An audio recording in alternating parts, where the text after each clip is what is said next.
Please go subscribe to the Rumble channel for Franchise Sports TV under the name FSTV22. Now, I'm using that Rumble channel for any purposes of me getting kicked off YouTube and also for more of my spicier joints. It's free as well. I have the freedom to say whatever I want to say as well. So go subscribe to FSTV22. That is Franchise Sports TV 22 on Rumble. Alright. I'm actually getting sad now. Now I only got one more of these to go. We have arrived in San Francisco, California. And we're here to visit the Golden State Warriors. Founded in 1946 in Philadelphia when it was known as the Philadelphia Warriors. But it would move to the Bay Area in 1962, becoming the San Francisco Warriors from 1962 to 1971. And then it will become the Golden State Warriors in 1971 and on. I think they should be renamed the San Francisco Warriors once again. They do play in San Francisco. I was there. I've been to the stadium. They got a nice stadium. They got a nice little setup there. It's like a whole complex there. On the side, I wouldn't say it's the pier, but next to the bay, actual San Francisco Bay. But anyways, top 5 Warriors ever to play for that team. Team with 7 championships, 7 conference titles, 12 division titles, 6 retired numbers. So this list goes by who I think is the best 5 to ever play for that team, depending on their standing in NBA history as well, what they have done for that team. And I'm going to tell you who I think is the best player that ever played for that team. Now, with no further ado, let's get to it. So, I start at the center position. Will be the great Wilt Chamberlain himself. I know I put him at the starting center position on the Philadelphia 76ers, but he was pretty much the staple piece for the Warriors during their time in Philadelphia and San Francisco. He did make the move with them as well. Now, he didn't win a ring with the Warriors. That would be with the 76ers. That's what I got confused about sometimes. I see Philadelphia Warriors. I always thought the Philadelphia Warriors was really the Philadelphia 76ers were originally the Warriors, but that was my young mind back then. So moving on. He only played with the Warriors from 1959 to 1965. During that time, he was a 5-time All-Star with them, NBA All-Star with them, NBA All-Star MVP in 1960, 2-time, 3-time All NBA First Team with the Warriors, second team twice, but he didn't get any defensive first teams with them. He got defensive first teams with actually the Lakers, which is crazy. But I don't think they counted defensive first team until like later into the 60s, maybe early 70s, from what I thought, from what I remember, I should say. He was a Rookie of the Year with the Warriors as well. He was a 5-time scoring champion, 3-time rebounder champion with them as well. When did he get the 100 points? Also, that's where he got his 100 points with the Philadelphia Warriors, not the 76ers. For anybody thinking that. His number retired with the Golden State Warriors 13, as well as the Sixers, Lakers, and Globetrotters as well. Part of the 35th, 50th, and 75th anniversary team. And I don't even want to talk about what, because I already pretty much talked about him already when it came to the Sixers. So I think I'm going to just move on as well. I think we know how great Wilt was and dominant Wilt was. Yes, he's more dominant. I already came to the conclusion he was more dominant than Shaq. Yeah, I already came to that conclusion as well. So moving on. Now, some people might not agree, but it's whatever with me. I don't care what you guys think. This is my list, only in my opinion. It's Nate the Great himself, Nate Thurmond. Now, Nate Thurmond played with the team and from 1963 to 1974. He was drafted in 1963, first round, third overall pick by the Warriors. Did I say he played from 1963 to 1974 with them as well? During that time, he was a 7-time All-Star with them. NBA defensive first team 2 times. Defensive second team. No, defensive. Got that wrong. Defensive. Yeah, all defensive second team with them twice. Actually, not twice. 3 times. Rookie first team. And also part of the 50th and 75th anniversary team. Number retired 42 with the Golden State Warriors, as well as the Cleveland Cavaliers. He only averaged 15 points a game, 15 rebounds a game, 2.7 assists. He was a beast. And you ever see pictures of Nate Thurmond, the man was jacked and balding at the same time. With the Warriors, he actually got the chance to play with Wilt as well. But when he played with Wilt as a rookie, he only averaged 7 and 10. That's still pretty much good for a rookie. But when Wilt was traded to the Philadelphia 76ers after the 63-64 season, he would be pretty much the starting center. He set a regular season record for rebounds in the quarter, 18, and averaged 21.3 and 22 rebounds per game. And the 1966-67 season, and also the 67-68 season. He was second behind MVP balloting in the 66-67 season behind his former teammate Wilt Chamberlain. And he averaged 20 points each game from 67 to 1972 as well. And he was a great defensive player as well. Feared by some. Kareem called him the toughest defender he ever faced in his 20 seasons in the NBA. Many recall, particularly center Bob Rule, recalled Thurmond blocking 6 of his 7 shots during the first half of their first encounter. Funny. But they would never win a ring with him on that team. They reached the finals once in 1967, but lost to his former teammate Wilt Chamberlain in the 76ers. In the 74-75 season, before that season even started, he was traded to the Bulls in exchange for Clifford Ray and $100,000. And he only played for the Bulls 1 year before he went to the Cleveland Cavaliers to finish his career there. And he's also a College Hall of Famer and Basketball Hall of Fame as well. But RIP to the great Nate the Great Thurmond. Just to name some of his records. One of 5 players in NBA history averaged at least 15 rebounds per game. The other ones being Wilt, Bill Russell, Bob Pettit, and Jerry Lucas. One of 5 players in NBA history averaged at least 20 rebounds per game during the season. Achieved by also Wilt, Russell, Bob Pettit, and Jerry Lucas. One of 4 players in NBA history to record 40 or more rebounds in a game. 42 against the Detroit Pistons in 1965. Only achieved by Bill Russell, Wilt Chamberlain, and Jerry Lucas. NBA regular season record for rebounds in the court, like I said before, 18 against the Baltimore Warriors in 1965. Yeah. He was a rebounder, and he probably had a crazy amount of stat and blocks that would have recorded them. So anyways, moving on. Now, that is the Nate Great right there. At the small forward position is the asshole himself, Rick Barry.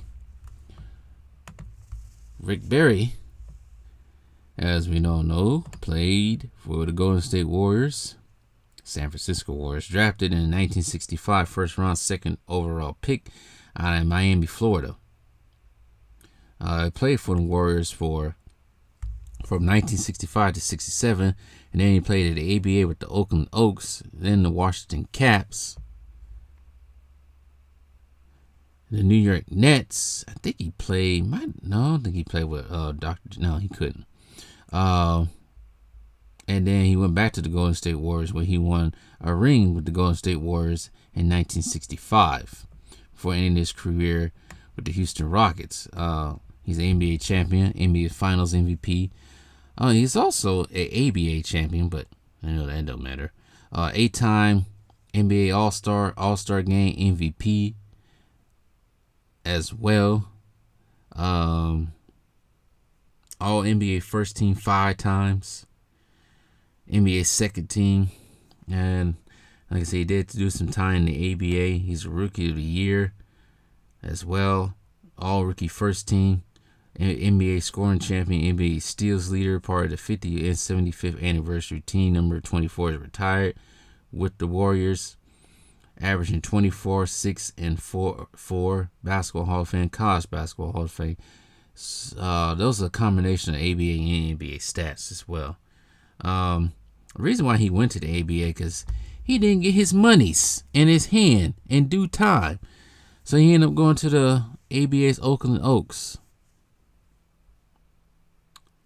who gave them pretty much overwhelmed them with a big time contract. When he went back to the reason why he went back to the NBA because, pretty much ABA was gonna fold anyway eventually, but he changed his game pretty much too, becoming what people like to call the point forward. Became the facilitator. He was the point forward before Draymond Green became the point forward. So get out of here. When he came back, his first season, he scored 64. Not his first season. He has a career high in 64 points and grabbing 10 and 143-120 win against the Portland Trailblazers. And that's how great he was. I think his career high in points was 35 in his sophomore season, averaging 9 rebounds as well. So yeah, that's Rick Barry, y'all. I'm gonna keep moving because I don't want to spend too much time. I'm not gonna get into his assholeness. I'm not gonna say all of that. Bay Area Sports Hall of Fame in 1988 as well. Did he get that? Let's see here. I'm not going to go through all his accomplishments because there's a lot. So, that is Rick Barry. So, at the shooting guard position, I don't know if people can agree with this, but I had to get my fellow, I can't say his classmate, but we both graduated the same year. I wouldn't say classmate because we never went to school with each other. We only lived 2 hours away from each other. Maybe less than that, maybe an hour and a half away. It's Klay Thompson, because he went to Santa Margarita Catholic, in Rancho Santa Margarita, which is pretty much an hour, probably less than an hour from where I was at in Riverside, California. But anyways, Klay Thompson, y'all, drafted first round, 11th overall pick out of Washington State by the Golden State Warriors, the only team he will ever play for. I think it's the only team he's ever going to play for. As we all know, he's a 4-time NBA champion, 5-time All-Star. The last time he went to All-Star was 2019. 2-time All-NBA third team, NBA All-Defensive second team in 2019. 3-point contest champion, rookie first team in 2012. We all know him as a great shooter, a great honorable defensive player as well. Never got Defensive Player of the Year. Gilbert Arenas said he will shake down Klay Thompson. We'll see. I don't know. I don't think those two ever came across each other. When Klay Thompson came in, Gilbert Arenas was on his way out. But Klay Thompson also is an Olympic gold medalist, getting that gold medal in 2016 Rio de Janeiro. World Cup champion 2014 as well. An under 19 World Cup champion in 2009 New Zealand. We know Klay Thompson, he's a shooter. We all know he can play defense. We all know he had some hardships after the 2019 final, tearing his ACL and then tore his Achilles, which kept him out for almost 3 seasons, which is crazy. But he bounced back in the 21-22 season and helped the Golden State Warriors, well, this version of the Golden State Warriors, get their 4th ring and 7th ring all time. So I'm not going to say too much on Klay Thompson. We already know his career is not over yet. He is slowing down, I think mainly due to his injuries.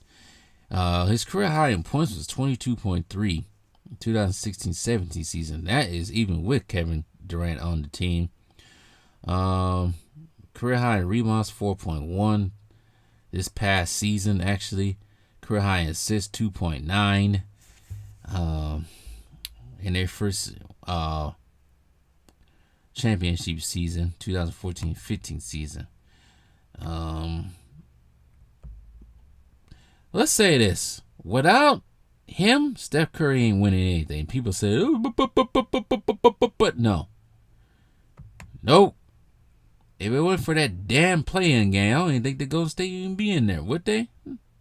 No, if it wasn't for the play-in game. But he has done this. NBA regular season record for most points scored in the quarter, 37 against Sacramento. I remember that game. NBA regular season record for most points made in the game, 14. Same game. NBA record for most 3-pointers made in a single postseason, 98. Tied with his teammate. So, that is it as well for Klay Thompson. And last but not least, his teammate, and according to himself, the best point guard ever played the game, Steph Curry. Do I need to say more about Steph Curry that we don't know already? Let me just say his accomplishments, and that'll be it, because you guys already know about him. 4-time NBA champion, Finals MVP in 2022, 2-time MVP, 9-time All-Star, All-Star Game MVP, NBA Western Conference Finals MVP. A lot of the newer players are going to have that, I guess. 4-time NBA first team, 4-time NBA second team, 1-time NBA third team, rookie first team, 2-time NBA scoring champion, 2-time three-point contest champion, NBA steals leader, part of the 50-40-90 club in 2016, Sportsmanship Award, NBA, I'm not even going through that, NBA Social Justice Champion Award, part of the 75th anniversary team, AP Athlete of the Year as well. Does not have a gold medal in the Olympics. He only played in 2 FIBA World Cups, 2010 in Turkey and 2014 in Spain. That's crazy. He never played in the Olympics. I think the only time he probably would have played in the Olympics was actually hurt. So, I don't want to go through all his records. I will say this. With Golden State, I'm going to go through this real quick. He is a Warriors franchise leader in points, 21,000 plus. Warriors franchise leader in assists, steals, made field goals, made 3-point field goals, free throw percentage, points in the playoffs, field goals made in playoffs, 3-point field goals made in playoffs, free throws made in playoffs, free throw percentage in playoffs. Warriors franchise record holder for most points scored while recording a triple-double as a rookie, 36. Led the Warriors to achieve the highest regular season record in NBA history. I forgot to mention that with Klay Thompson, 73-9. NBA record for most 3-point field goals made in history. We all know he holds the most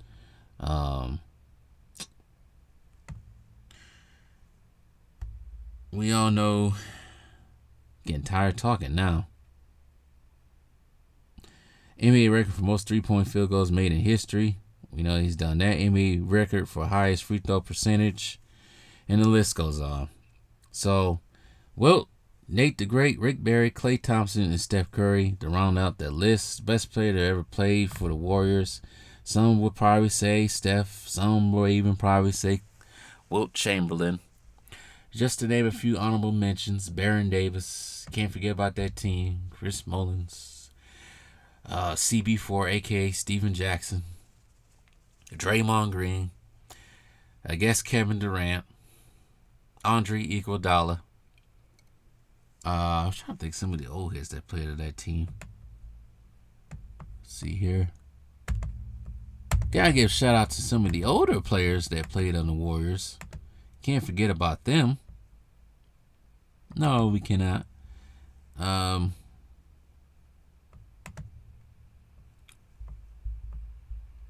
Aronson, he did play for the team 1950 and 1962. Can't forget about the old OD classics. Mitch Richmond, Tim Hardaway, Andrew Wiggins, Jordan Poole, Jamal Wilkes. Did I forget anybody? I probably did, but I don't care. It's just too many people. This team's been around since the 60s. Can't name everybody.